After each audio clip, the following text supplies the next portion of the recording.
What is up, my peeps? Today we are going to be turning this thing from a wheelie monstering, somewhat grippy tired, ramping machine into the ultimate drift race car.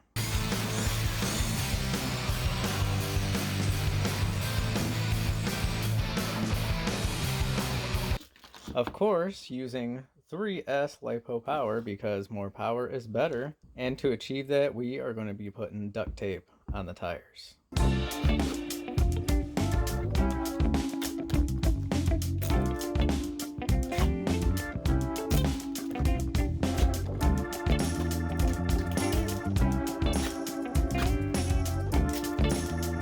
And there we have it, our drift machine is ready. Oh, these tires slip so good. Oh man, this is about to be fun. So I only put one layer of duct tape on here. We're going to see how long it lasts. Okay, before we take it out to the street, we are actually going to test it out here in the garage real quick. Give it a little... Oh my god. Oh, it slides so good.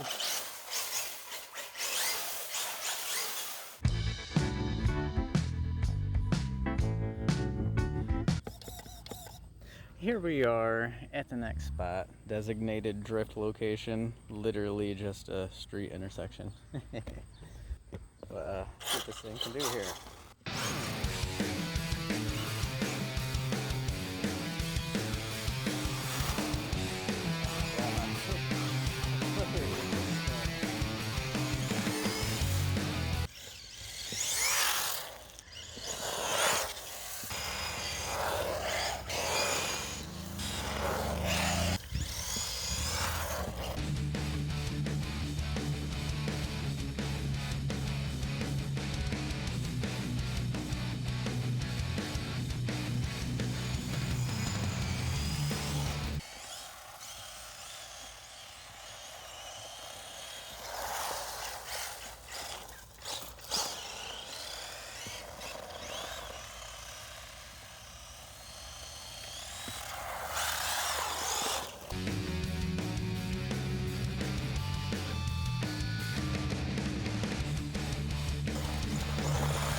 This one layer duct tape is holding up quite well. Look at the carnage. Oh, it's still holding up good.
So that was an absolute blast. We have some complete utter carnage with the duct tape here. I did notice I wore down my tire quite a bit right here. Not a big deal. I did it to show you guys that this is absolute fun, and I definitely recommend doing it to any RC car. Drifting is absolute blast, and it's super cheap because of the duct tape. It's a little stuck on there, but that's alright. If you guys enjoyed the video, don't forget to leave a like, subscribe, and stay tuned.